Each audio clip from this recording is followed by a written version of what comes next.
গৃহিণীর রান্নাঘর থেকে বের হয়ে এখন আমার দিনগুলো কেমন যায়।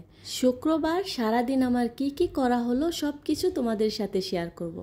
আসসালামু আলাইকুম আমার প্রিয় অ্যান্ড ভালোবাসার বন্ধুরা, কেমন আছো তোমরা সবাই? আলহামদুলিল্লাহ, আমি তো ভালোই আছি। এটা আমার শুক্রবারের তৈরি করা ব্লগ। আসলে এই কয়েকটা দিন এত বেশি ব্যস্ত ছিলাম, ব্লগটা ছাড়বো করে সময় হচ্ছে না। আরে বাসায় থাকতে পারছি না, এক এক দিন এক এক জায়গায় যেতেই হচ্ছে, নানা ব্যস্ততার মধ্যে ছিলাম আর কি। এখন তো শুক্রবার আর অন্য দিন নাই, প্রায় লেট করেই ঘুম থেকে ওঠা হয়। ঘুম থেকে উঠে নাস্তা খেলাম, আর নাস্তা আম্মু বাইরে থেকেই নিয়ে আসছে। আমি যেহেতু একটু বাইরের নাস্তাই পছন্দ করি, সকালবেলা আমার ভাত টাত খেতে ভালো লাগে না, তাই আর কি বাইরের নাস্তায় আম্মু সবসময় আনিয়ে রাখে আমার জন্য। নাস্তা খাওয়া শেষ করে দেন রেডি হয়ে গেলাম মাদ্রাসায় যাওয়ার জন্য। আর আম্মু সব কিছু রান্না করে দিছিল, মুরগির মাংস, পাবদা মাছ ছিল, আর পায়েস ছিল, আর ডিম তো সবসময় নিয়ে যাই। আম্মু সব কিছু গুছিয়ে দিছে, দেন আমি নিয়ে চলে আসছি। আর রাস্তা থেকে ডাব আর কিছুটা ফল কিনে নিয়ে আসছি। মাদ্রাসায় যখন যাওয়া হয় তখন কম করেই ফল নেই। দেখা যায় মাদ্রাসায় নিয়ে গেলে ও তো খেতে পারবে না বেশি করে, আর বাসায় নিয়ে আসাও একটা টানাটানি ঝামেলা হয়।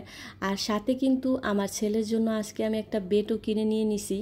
দেখা যায় 2-3টা করে বেড থাকলে একটার পর একটা ক্লিন করে দেওয়া যায়, এই জন্য। আর অনেকক্ষণ যাবতে কিন্তু আলিফের জন্য ওয়েট করছিলাম, ও কিন্তু ঘুমোচ্ছিল, একটু তাড়াতাড়ি চলে গেছিলাম। দেন অনেকক্ষণ ওয়েট করার পর আসলো, আর আমার সাথে কত কথা বলছিল।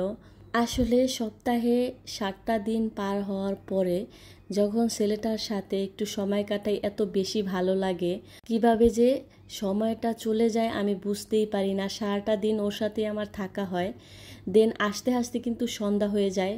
এই তো বাসায় আসছি। রোজাইনা বুড়িকে তো আম্মুর কাছে রাইখে গেছিলাম, দেখো এসে দেখি কি সুন্দর মনোযোগ দিয়ে রান্না করছিল, মাশাল্লাহ। তো আমাকে বলছিল আম্মু আমি মাছ রান্না করছি আর ভাত রান্না করছি, ভাত আর কি মুড়ি দিয়ে বানিয়েছে, আর মাছটা রান্না করছে। আমি দেখে তো খুব হাসছিলাম। এখন আবার আমাকে বলছিলাম আম্মু এখন তুমি খাও, আমি রান্না করছি। আর ওর বাবাকেও ভিডিও কল দিয়ে দেন খাইয়েছে। যাই হোক, সবাই মাশাল্লাহ বলবেন। রাত্রের খাবারে আমাদের আবার ছিল নান, রুটি, গ্রিল অ্যান্ড চাপ। এটা কিন্তু আমার ভাইয়া নিয়ে আসছে সবার জন্য। আমরা বোন ছিলাম 2জন, আম্মু ছিল, সবাই মিলে রাতে একসাথে নান অ্যান্ড চাপে খাওয়া হয়েছে।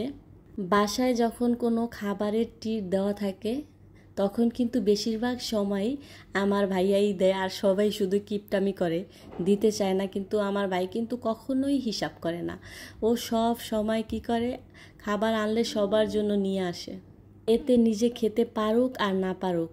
তো যাই হোক, আলহামদুলিল্লাহ, ভাই তো এখন বোনের অনেক বেশি খেয়াল রাখে। বোন বললে ভুল হবে, সব বোনেরই খেয়াল রাখে খুব সুন্দরভাবে। বলতে পারবো না যখন বিয়ে হবে তখন না চেঞ্জ হয়ে যায়। এখন তো আমরা বলি যে আমাদের পছন্দে বিয়ে করবে কিনা। আসলে প্রত্যেকটা সম্পর্কের পরিবর্তন তখনই ঘটে যখন সংসারে নতুন কারো আগমন হয়। যাই হোক, সব কিছু মিলিয়ে আলহামদুলিল্লাহ, আজকের ভিডিওটি এই পর্যন্ত। আল্লাহ হাফেজ।